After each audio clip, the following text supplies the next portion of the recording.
हमारे चैनल को सब्सक्राइब करें, बेल आइकॉन प्रेस करें। मैं फरहान और आप देख रहे हैं इंडियन मीडिया बुक।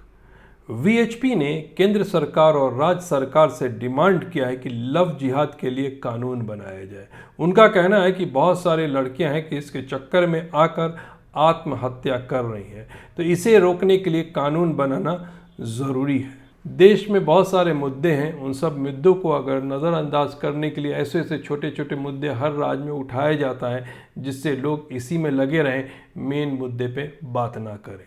बिहार के चुनाव में बीजेपी 110 लोगों को खड़ा कर रही है, जिसमें से 51 लोग जो हैं वो ऊंची जाति के हैं, जिसमें 22 टिकट राजपूत लोगों को दिया गया है, 15 टिकट भूमिहारों को दिया गया है, 11 टिकट ब्राह्मणों को दिया गया है और 3 टिकट पे कास्ट लोग लड़ेंगे।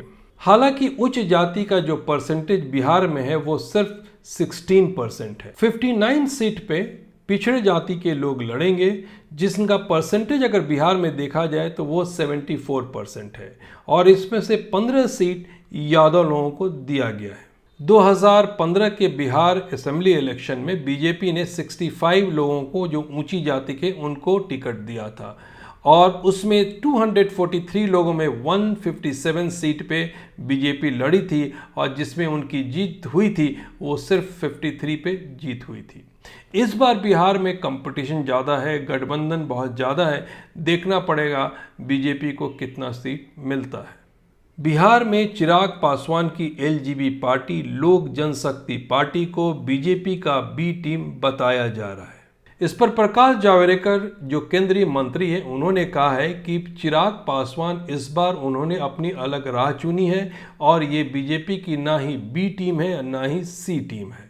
उन्होंने ये भी कहा कि बीजेपी, जेडीयू और एचएएम और वीआईपी 4 पार्टी का हमारा गठबंधन है और मजबूती के साथ हम साथ मिलकर और हम लोग तकरीबन 3/4 वोट बिहार में लेके आएंगे। ये सवाल इसलिए उठ रहा है कि लोक जनशक्ति जो पार्टी है बहुत सारे बीजेपी के नेताओं को इस बार के इलेक्शन में टिकट दिया है। बिहार में अपना अलग रास्ता चुना है और वो हमसे अलग होकर चुनाव लड़ रहे हैं। भारतीय जनता पार्टी के वरिष्ठ नेताओं का नाम लेकर वो भ्रम फैलाने की कोशिश कर रहे हैं। ये झूठ बयानबाजी सफल नहीं होगी। भारतीय जनता पार्टी की कोई बी, सी, डी कोई टीम नहीं है। हमारी एक ही मजबूत टीम है, बीजेपी, जेडीयू, हम और वीआईपी। 4 पार्टियों का हमारा गठबंधन एनडीए मजबूती से चुनाव लड़ रहा है, 3/4 बहुमत से विजयी होगा। बेंगलुरु के ब्रिगेड रोड में एक बार मालिक को गोली मारकर हत्या कर दी, जिनका नाम था मनीष शेट्टी। वो अपने बार के बाहर खड़े थे। रात के 9 बजे 2 लोग बाइक पर आते हैं और 2 गोली मारते हैं और वो बुरी तरह से घायल हो जाते हैं। बाद में उनको माल्या हॉस्पिटल ले जाया जाता है, लेकिन वहाँ पे उनकी मौत हो जाती है। पुलिस ने कहा है कि ये जो मामला है लगता है बिजनेस के दुश्मनी का मामला है। एनसीपी के नेता संजय शिंदे जो महाराष्ट्र के रहने वाले थे, जो मुंबई और आगरा हाईवे पे अपने गाड़ी में जा रहे थे, उसी वक्त उनके कार में शॉर्ट सर्किट हुआ और हैंड सैनिटाइजर की वजह से आग काफ़ी तेज़ी से भड़क गई, जिसमें संजय शिंदे जलकर मर गए। प्रॉब्लम ये था कि जो कार में सेंट्रल लॉक था, जब तक शिंदे साहब उसको खोलना चाहते तो खुल नहीं रहा था। ड्राइवर की सीट से उसको अनलॉक करना था। हैंड सैनिटाइजर की वजह से आग इतनी तेजी से लग गई कि जब तक लोग आते ये बुरी तरह से जल गए थे।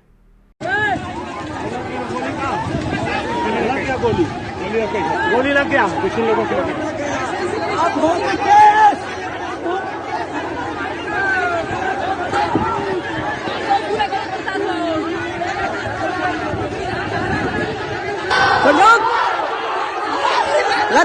लग गई हो साहब, देखिए इधर सर, देखिए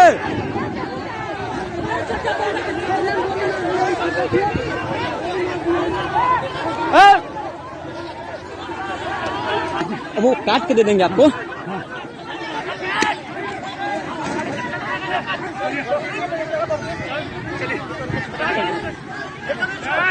ये घटना यूपी के बलिया के है। दिन दहाड़े एक विलेज में एक आदमी पुलिस के सामने गोली मारता है, वो आदमी वहीं पे मर जाता है। बाद में वहाँ के एमएलए का ये कहना है कि इस आदमी ने अपने बचाव में गोली चलाई थी। जब पुलिस वहाँ मौजूद थी तो पुलिस उनकी बचाव कर सकती थी। सेल्फ डिफेंस में इनको गोली चलाने की क्या ज़रूरत थी, और गोली ऐसे भी चलाएं कि आदमी को लगे और आदमी मर जाए।